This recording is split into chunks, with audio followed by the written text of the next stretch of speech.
Hi అండి, welcome to హరిత kitchen. ఈరోజు వచ్చి చేపల పులుసు చేస్తున్నానండి.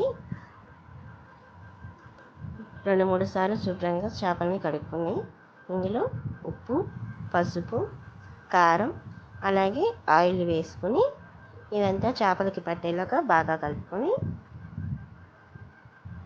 10-15 నిమిషాలు పక్కన పెట్టేసుకోవాలి.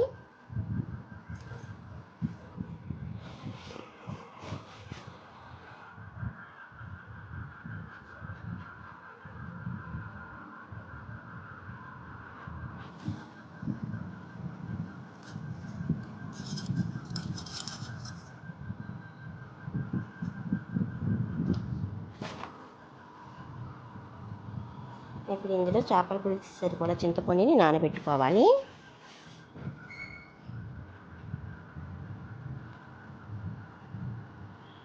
స్టవ్ మీద ప్యాన్ పెట్టుకుని ఆయిల్ కాగిన తర్వాత 1/2 స్పూన్ మెంతులు వేస్తున్నానండి. ఇప్పుడు ఇందులోని ఉల్లిపాయలు, పచ్చిమిరపకాయలు వేస్తున్నాను. మీడియం సైజ్ ఉల్లిపాయలు 2 తీసుకున్నానండి. 4 పచ్చిమిరపకాయలు వేస్తున్నాను.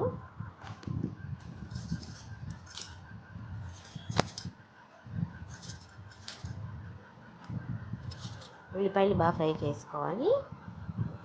ఇందులో చేపల మసాలా వేస్తున్నానండి.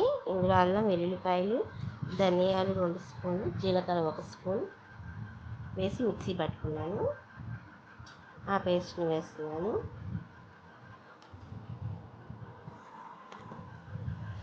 మసాలా అంతా పచ్చివాసన ఫ్రై చేసుకోవాలండి. అడుగట్టకుండా కలుపుకుంటూ ఉండాలి. ఇప్పుడు ఇందులో మనం కలిపి పెట్టుకున్న చేపలను వేసేసుకుందాం.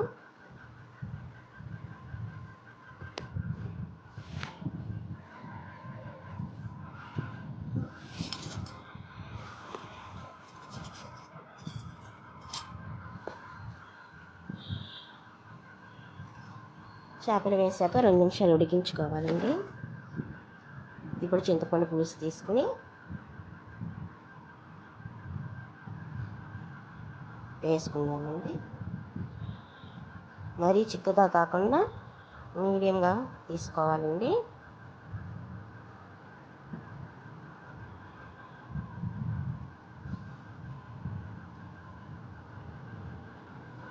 ఇలా పులుసు వేసుకున్నాక ఒక క్లాత్ తీసుకొని గిన్నెని కలపాలండి. ఇందులో గరిటెది పెట్టకుండా కలుపుకోవాలి.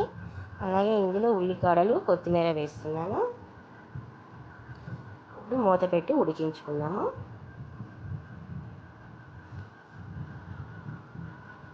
ఇలా చేపల కూరని బాగా ఉడికించుకోవాలండి. ఆయిల్ పైకి రావాలి. ఉప్పు తక్కువైందని నేను ఉప్పు వేస్తున్నాను.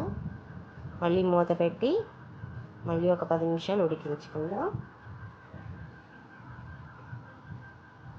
ఆల్మోస్ట్ అయిపోయిందండి. ఒక 2 నిమిషాలు ఉంచుకొని సర్వింగ్ బౌల్లోకి తీసుకుంటే మన వేడి చేపల పులుసు రెడీ అయిపోయిందండి.